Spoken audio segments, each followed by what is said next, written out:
a Susurros de Tinta, donde las historias despiertan en voz baja.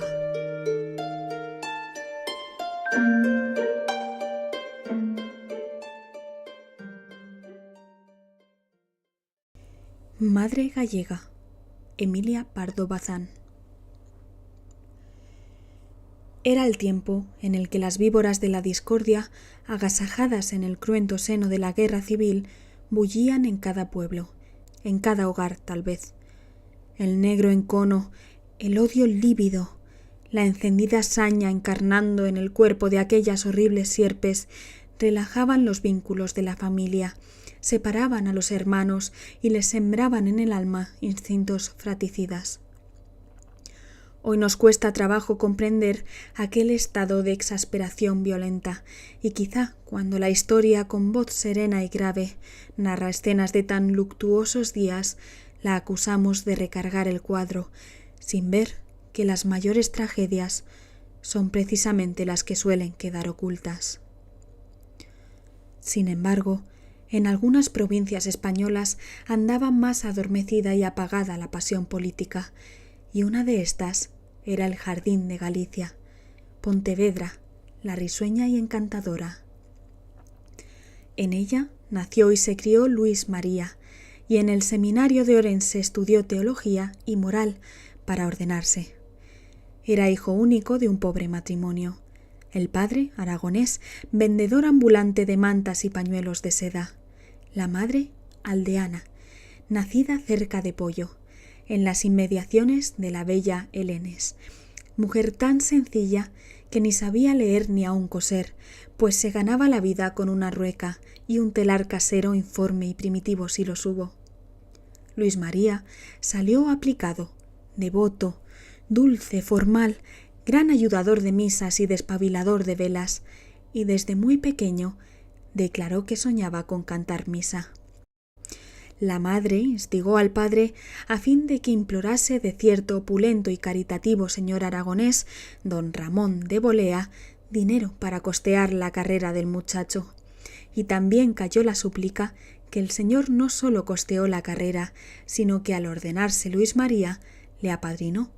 Y poco después, muerto el padre del misacantano, el generoso protector llamó al joven para que fuese su capellán. Ejerció este cargo 2 años el presbítero, con gran satisfacción de su patrono, y como vacase el curato parroquial del pueblo, presentación de la mitra, el mismo don Ramón de Bolea lo solicitó y obtuvo para su ahijado, pues nada negaba el obispo de Teruel al pudiente señor. Al verse investido con la cura de almas, dueño de lo que cabía llamar una posición, Luis María se acordó ante todo de su madre, que vegetaba solita ya en su aldea, tascando, hilando y tejiendo hilo. Realizó el viaje, entonces largo y penoso, y no se volvió a su parroquia sin la viejecita, que por humildad y abnegación empezó negándose a acompañarle. Fue preciso que el hijo demostrase a la madre cuánto la necesitaba para gobernar las haciendas de la casa, para poner la olla al fuego y para que no le murmurasen si tomaba a su servicio una moza. Al fin, la anciana se dejó convencer y siguió al hijo en el fondo del alma loca de gozo y de orgullo. Estableciéronse en el pueblo deseosos de vivir tranquilos y arrimados el uno al otro como aves en su nido humilde. Así que empezaron a enardecerse las luchas civiles. Luis María hizo especial estudio en abstraerse y apartarse de ellas.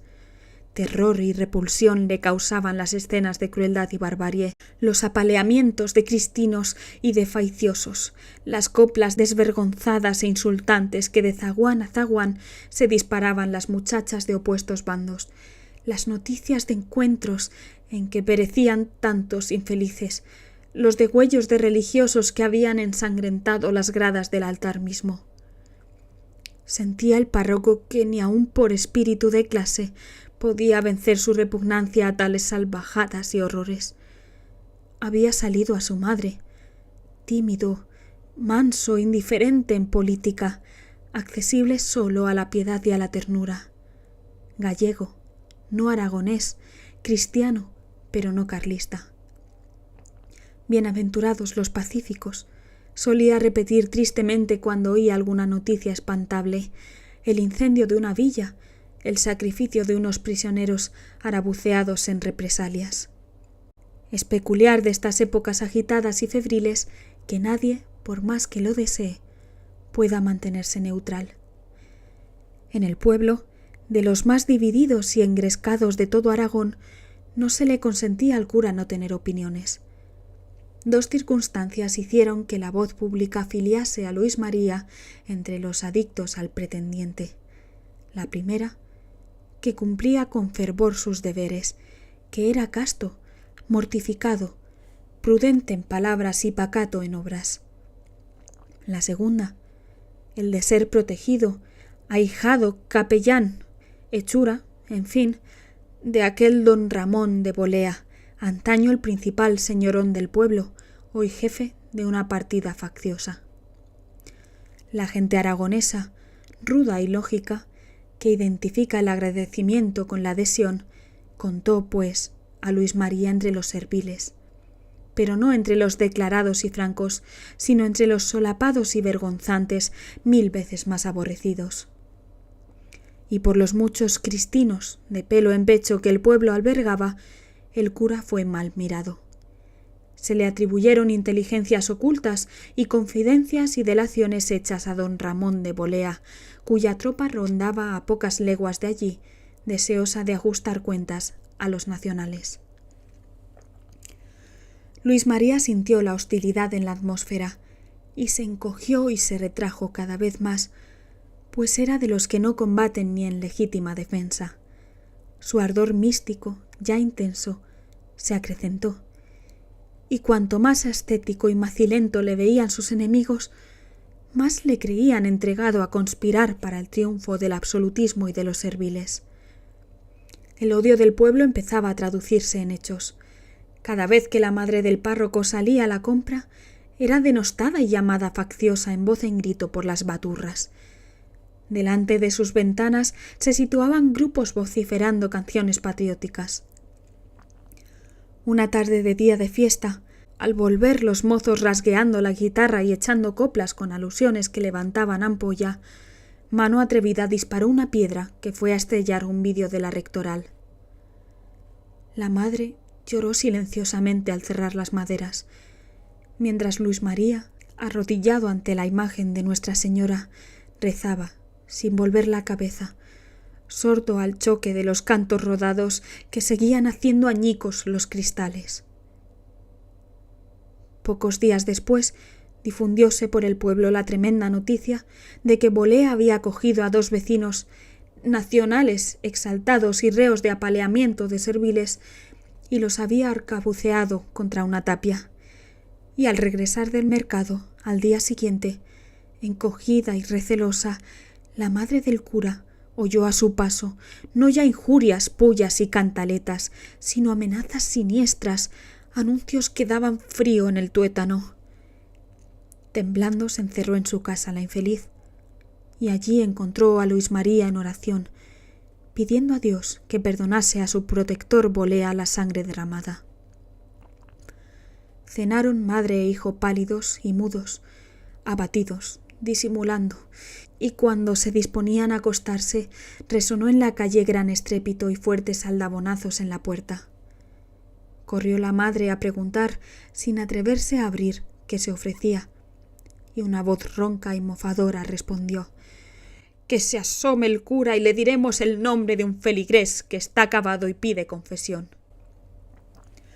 Oír esto Luis María y lanzarse a la ventana fue todo uno, pero su madre, acaso por primera vez en su vida, se interpuso resuelta. Le paró, agarrándole de la muñeca con inusitado vigor, con toda su fuerza aldeana, centuplicada por la angustia, y desviándole bruscamente se apoderó de la falleba.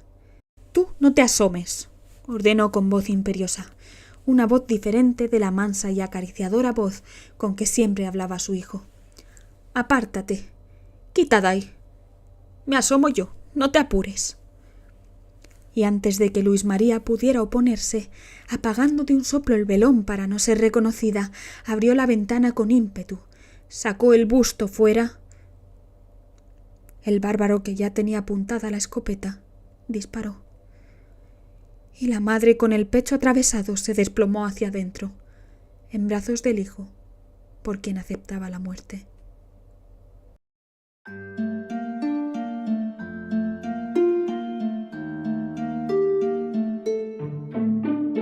Y hasta aquí llega la historia de hoy. Si te ha gustado escuchar este relato, puedes apoyar el canal con un me gusta o suscribiéndote para descubrir más historias narradas. Gracias por escuchar Susurros de Tinta y hasta el próximo susurro.